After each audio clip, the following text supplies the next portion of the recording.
So in this example, we're being asked to find the exact value of sine, right? So we're going to have to use the sum or difference formula in order to do this, and we cannot use a calculator. So if we look at our operator, it's addition, so this means we're going to have to use the sum formula in order to do this. All right, so let's go ahead and write that out. So that's the following. We have sine, and then we have u plus v, and this is going to equal sine u times cosine v plus cosine u times sine v. Okay? And again, this here is going to be my u, this is my v, so we can go ahead and write that in. So this is my u, and this is my v. So knowing that, we can go ahead and start filling this information in. So let's go ahead and do that. So sine u, that's going to be sine of 2 pi over 3.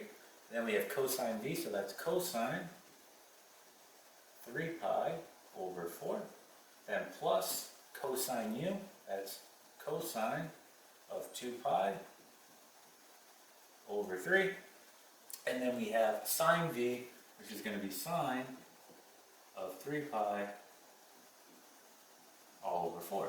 Okay? So this is where your knowledge of the unit circle needs to come into play. So you either have that out in front of you or you memorized it, and you need to go ahead and start filling in these values. So sine of 2 pi over 3, that's going to give us the square root of 3 all over 2. And then we have cosine of 3 pi over 4. That's going to be negative square root of 2 all over 2. Okay? Then we have plus, all right, and we have cosine of 2 pi over 3. That's going to be negative a half, right? And then we have sine of 3 pi over 4. That's the square root of 2 all over 2. So we're almost done. We just need to go ahead and simplify this down. So let's go ahead and multiply our fractions. So the square root of 3 times negative square root of 2, that's going to be negative square root of 6. And then 2 times 2 is 4. Then we have plus, right? Negative 1 times the square root of 2 is negative square root of 2. And then 2 times 2 is 4.